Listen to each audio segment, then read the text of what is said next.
বন্ধুরা, পৃথিবীতে এমন অনেক রহস্যময় জনজাতি রয়েছে যারা নিজেদের ঐতিহ্য, ভাষা, জীবনযাপন এবং খাদ্যাভ্যাসের জন্য সবসময় আলোচনায় থাকে।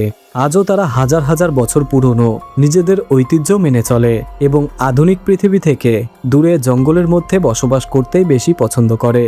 আমরা সাধারণত মনে করি মানুষের প্রজাতি পৃথিবীতে সবচেয়ে বেশি উন্নতি করেছে, কিন্তু এই জনজাতিগুলোর দিকে তাকালে আমরা সম্পূর্ণ ভিন্ন একটি ছবি দেখতে পাই। যেমন আয়োরিও ট্রাইব। দুনিয়ায় বসবাসকারী বিপজ্জনক জনজাতিগুলোর মধ্যে অন্যতম হলো আয়োরিও জনজাতি।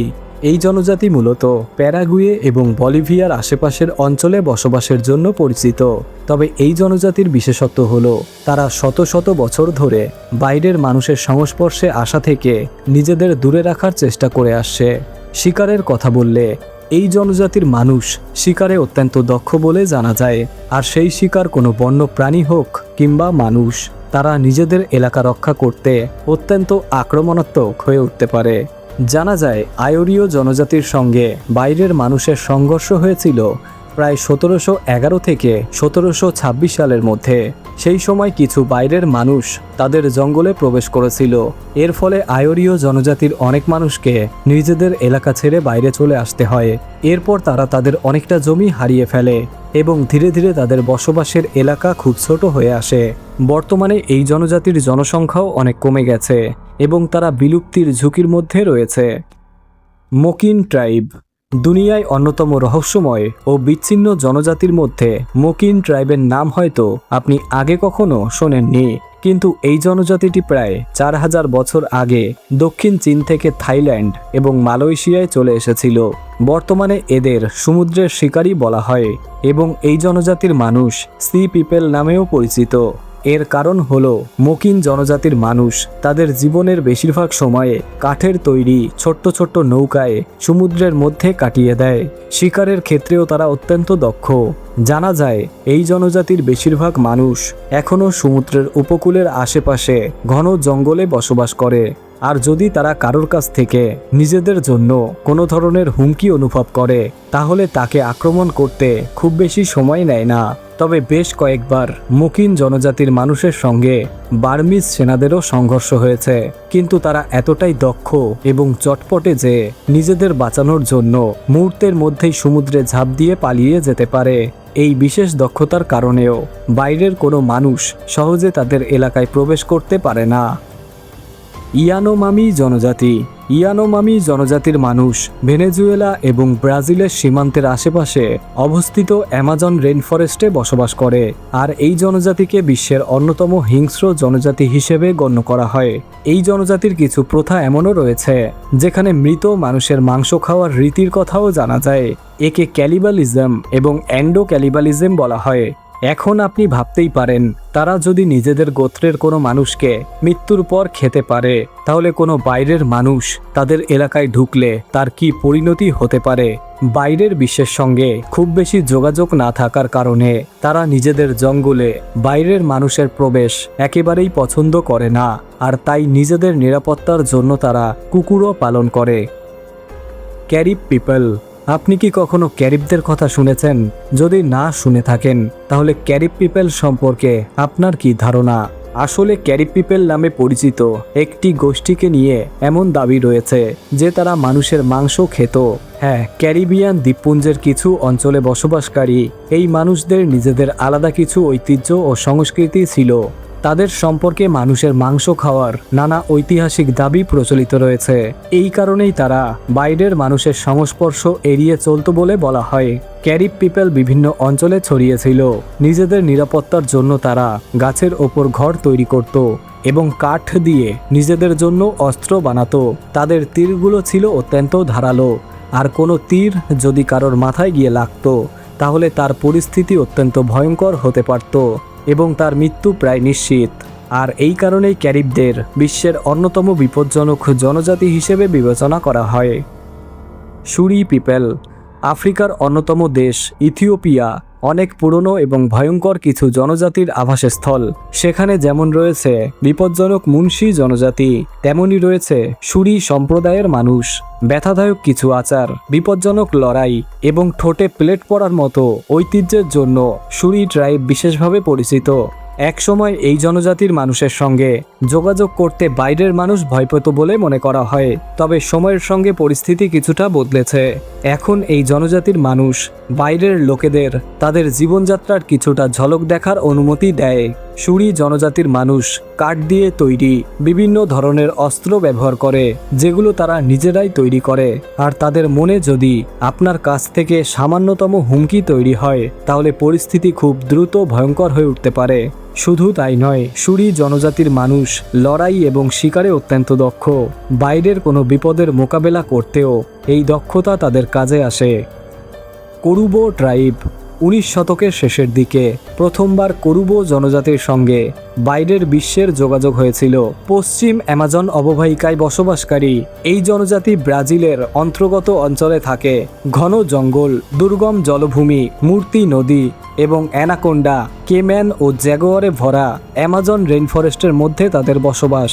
মনে করা হয় বাইরের পৃথিবীর সম্পর্কে তাদের খুব কমই ধারণা রয়েছে, আর যদি কোনো বাইরের মানুষ তাদের কাছে পৌঁছানোর চেষ্টা করে, তাহলে অ্যানাকোন্ডায় ভরা এই ঘন জঙ্গলের মধ্যে পথ হারিয়ে ফেলতে পারে। আর কেউ যদি সেখান থেকে বেঁচে বেরিয়েও আসে, তাহলে কোরুবো জনজাতির মানুষের হাতে তার মৃত্যু হতে পারে বলে দাবি করা হয়। জানা যায় বাইরের মানুষের সঙ্গে তাদের প্রথম যোগাযোগ হয়েছিল 1996 সালে। আশ্চর্যের বিষয় হলো বর্তমানে তাদের জনসংখ্যা প্রায় 200 জনের কাছাকাছি। তাদের রীতিনীতি ও জীবনযাপনও অন্যদের থেকে অনেকটাই আলাদা। এমনকি বলা হয় তারা ছোট্ট শিশুদেরও হত্যা করে থাকে। কোরোওয়াই জনজাতি। এবার কথা বলা যাক কোরোওয়াই জনজাতিকে নিয়ে, যারা ইন্দোনেশিয়ার দক্ষিণ পূর্ব পাপুয়া অঞ্চলে বসবাস করে। 1974 সালে এই জনজাতির সন্ধান পাওয়া যায় এবং বর্তমানে তাদের জনসংখ্যা প্রায় 3000-এর কাছাকাছি। শিকার এবং আশেপাশের প্রকৃতির সম্পদের ওপর নির্ভর করেই তারা নিজেদের জীবন চালায়। ঘন জঙ্গলের মধ্যে বসবাস করার কারণে এই জনজাতিকে বেশ রহস্যময় বলে মনে করা হয়। যদিও অনেকবার বাইরের মানুষ তাদের সঙ্গে যোগাযোগ করার চেষ্টা করেছে, কিন্তু মানুষের যাতায়াত সত্ত্বেও কোরোওয়াই জনজাতির অনেক সদস্যের সঙ্গে বাইরের বিশ্বের খুব বেশি যোগাযোগ নেই। তারা সাধারণত মাটি থেকে প্রায় 6 থেকে 12 মিটার উঁচুতে গাছের ওপর ঘর তৈরি করে। এর ফলে তারা একদিকে যেমন সম্ভাব্য আক্রমণ থেকে নিজেদের রক্ষা করতে পারে, অন্যদিকে তাদের বিশ্বাস অনুযায়ী খারাপ আত্মার হাত থেকেও নিরাপদ থাকতে পারে। এই জনজাতি সম্পর্কে বলা হয় তাদের নিশানা অত্যন্ত নিখুঁত, আর কেউ তাদের অনুমতি ছাড়া নিজেদের এলাকায় প্রবেশ করার চেষ্টা করলে তারা তাকে আক্রমণ করতে পারে। এমন দাবিও রয়েছে যে এই জনজাতির মানুষের মাংসও খেয়ে থাকে, আর এই কারণেই আশেপাশের জঙ্গলে যেতে অনেকেই ভয় পায়। মাস্কো পিরো জনজাতি। অ্যামাজন জঙ্গলে বসবাসকারী এই জনজাতিকে মাস্কো পিরো বা নোমল নামেও ডাকা হয়। শুরু থেকেই এই জনজাতির সঙ্গে বাইরের বিশ্বের কোনো যোগাযোগ ছিল না। অনুমান করা হয় এই জনজাতির জনসংখ্যা প্রায় 200 থেকে 250 জন। তারা অত্যন্ত বিচ্ছিন্ন জীবনযাপন করে। তারা নিজেরা যেমন জঙ্গলের বাইরে বের হয় না, তেমনি বাইরের কাউকেও নিজেদের এলাকায় প্রবেশ করতে দেয় না। এমনকি তাদের সঙ্গে যোগাযোগ করার চেষ্টা করতেও মানুষ ভয় পায়। পেরু সরকার এই জনজাতির সঙ্গে যে কোনো ধরনের যোগাযোগ নিষিদ্ধ করেছে। এমন অনেক ঘটনার কথা শোনা যায় যখন মাস্কো পিরো জনজাতির কিছু মানুষ জঙ্গল থেকে বেরিয়ে এসে বাইরের মানুষের ওপর আক্রমণ করেছে।